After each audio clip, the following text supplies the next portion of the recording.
ജയറാം മേട്ടൻ, തമിഴേട്ടൻ. ഈ നാട്ടിൽ ജനിച്ചതിൽ എനിക്ക് അഭിമാനമുണ്ട്. തമിഴ്നാട് കേന്ദ്രീകരിച്ചാണ് പ്രവർത്തിക്കുന്നത്. തെലങ്കാനയിലൊക്കെ പോയിട്ടുണ്ടായിരുന്നു, പല സ്ഥലത്തും പോകുന്നുണ്ട്. ഞാനൊരു ഉലകം ചുറ്റും ബാലിവൻ, പണക്കാരൻ, ആണൽ ഏഴകൾക്ക് തോഴൻ. ഓരോ സ്ഥലത്ത് എത്തിപ്പെട്ട് കഴിഞ്ഞാൽ അവിടുത്തെ കൾച്ചറൽ കോണ്ടെക്സ്റ്റ് നോക്കിയിട്ട് നിൽക്കണ വളരെ പോയി ചത്തുടടാ. ഈ ജയറാം മലയാളത്തിൽ ഇന്റർവ്യൂ ഒക്കെ എടുക്കുന്ന സമയത്ത് മലയാളം, നമ്മുടെ മലയാളം, ഈ നാടിന്റെ അഭിമാനമുണ്ട്. ഇവൻ പറയുന്നത് വിശ്വസിക്കരുത്. ഇവൻ ഭക്ഷണം കഴിക്കാനും കള്ളം പറയാനും മാത്രമാണ് വാ തുറക്കുന്നത്. നമ്മുടെ സിനിമ, നമ്മുടെ മലയാള സിനിമ എന്നൊക്കെ പറഞ്ഞ് മലയാളികളെ സുഖിപ്പിക്കും. തമിഴ്നാട്ടിൽ ചെന്ന് കഴിഞ്ഞാൽ, ഞാൻ 30 വർഷമായിട്ട് ചെന്നൈയിൽ സ്ഥിരതാമസക്കാരനാണ്. ഒരു പാതി തമിഴൻ എന്ന് തന്നെ എന്നെ പറയാം. മലയാളിയാ? എങ്ക അപ്പ വന്ന് ബംഗാളി, അമ്മ വന്ന് മംഗോളി, ഞാൻ വന്ന് മലയാളി, ഇവൻ എർപ്പാളി, നീങ്ക യാര്? പലപ്പോഴും ഞാൻ മലയാളത്തിലൊക്കെ സംസാരിക്കുമ്പോൾ എനിക്ക് തമിഴ് ഇടയ്ക്ക് കയറി വരാറുണ്ട്. തമിഴാണ് എൻ്റെ എല്ലാം, തമിഴ് മക്കളാണ് എനിക്കെല്ലാം എന്നൊക്കെ പറഞ്ഞ് അവരെ ഇട്ട് സുഖിപ്പിക്കും. അധികാര സ്ഥാനങ്ങളിൽ ഇരിക്കുന്നവരെ മണിയടിച്ചും പാദസേവ നടത്തിയും കാര്യങ്ങൾ സാധിച്ചെടുക്കുന്ന ഇത്തിൽ കണ്ണി പാരസൈറ്റ്, ഇതെല്ലാം ഈ മലയാളികൾ കാണുന്നുണ്ട്. തമിഴിലോ കന്നഡയിലോ തെലുങ്കിലോ ഹിന്ദിയിലോ ഒക്കെയുള്ള ഇന്റർവ്യൂകൾ കാണുന്നവരാണ് മലയാളികൾ എന്നതാണ് ഇതിലെ ഒരു പ്രശ്നം. അവൻ ജന്മനാ കള്ളനാ.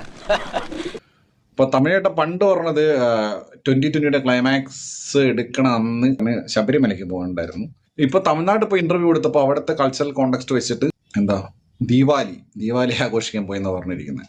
അവിടുത്തെ ഇന്റർവ്യൂല് പുള്ളി ഇനി വല്ല മിഡിൽ ഈസ്റ്റ് കണ്ടിലാണെങ്കിൽ ഹജ്ജിന് പോയി എന്നൊക്കെ പറഞ്ഞു കളയും. ഞാൻ അന്നേ പറഞ്ഞില്ലേ ഇവനാൾ പരമനാറിയാണെന്ന്. എന്റെ അവസ്ഥ അതല്ല. കേരളത്തിൽ കാല് കുത്തിയ കുത്തണ കാല് വെട്ടൂന്ന് കരിമ്പാറക്കാർ അനൗൺസ് ചെയ്തിരിക്കുക. അപ്പൊ തമിഴ്നാട്ടിൽ ചെല്ലുമ്പോൾ ഞാനൊരു തമിഴനാണ് എന്നുള്ള രീതിയിലാണ് അദ്ദേഹം നിൽക്കുന്നത്. തമിഴ് കഴിഞ്ഞിട്ടേ എനിക്ക് മലയാളം ഉള്ളൂ എന്ന രീതിയിലാണ് ഇന്റർവ്യൂകൾ കൊടുക്കുന്നത്.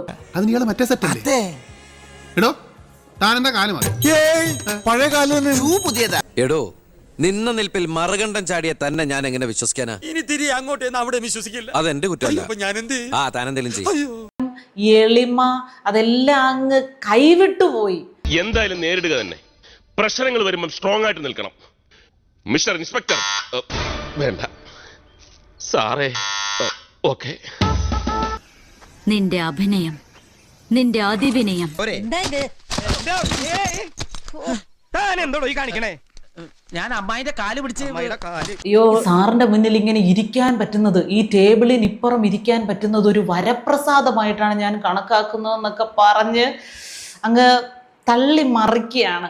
രാവിലെ ഇനി കെട്ടിയെടുത്ത ഇയാളെ ഇതിനകത്ത് കയറ്റതെന്ന് അറിയാമല്ലോ.